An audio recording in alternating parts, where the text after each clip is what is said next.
পোশাক কে কি পরবে সেটা তার ব্যক্তিগত চয়েস, অনেকেই সেটা বলেছিলেন। সুতো পরেও বলতে পারে তো, তুমি বলো লিমিটটা কোথায় আছে?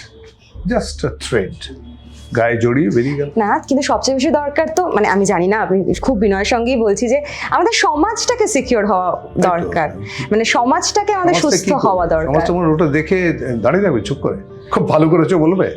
এটা হতে পারে? এটা কখনো হয়? আমরা নম্রতা থেকে, অ্যানিমাল ডাম থেকে আমরা বেরিয়ে এসেছি সভ্য সমাজে। জামা পরে পরে প্রথম ছবি একটা পাতা ধরে দেখানো, আটকানো দুজনের, এটা দিয়ে আদাম ইভ শুরু করেছে।